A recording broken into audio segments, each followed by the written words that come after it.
The Bronx was a very different place in the 70s than where we are today. The winter that I started working in Fordham, Bedford, there were like 30 buildings that went abandoned in the area just south of Fordham Road. And so there was this kind of a desperate feeling, but the thing that I always loved about the coalition and the organizing was it wasn't desperation, it was hope that kind of pulled people together and people feeling like we can make a difference.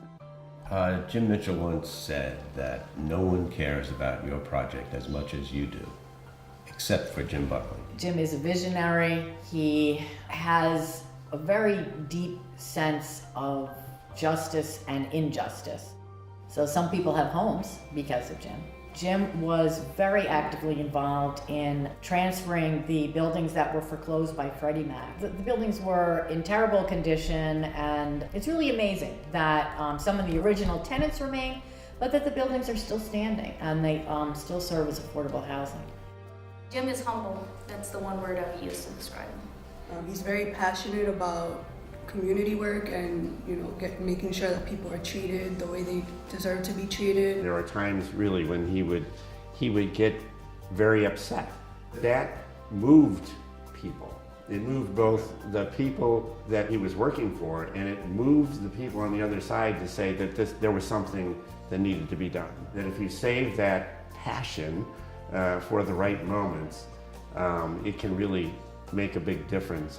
So Northwest Bronx Community and Clergy Coalition was, operating in the northwest quadrant of the Bronx. I started out as a tenant and community organizer, then I became executive director for 2 years, and then I became the director of the coalition's reinvestment project. The organizing efforts of the coalition laid seeds for a lot of the community development work that has gone on.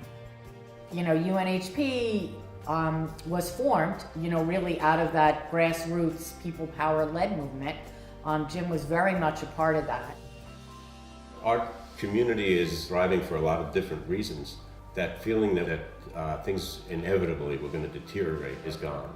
There's definitely been an increase in population. You walk around, there are really no more vacant buildings, no more vacant lots. The commercial strips are very strong. The quality of the apartment buildings, we're not talking about buildings going abandoned right now. The collaborative effort of everybody has kept that from happening, and the neighborhood has thrived.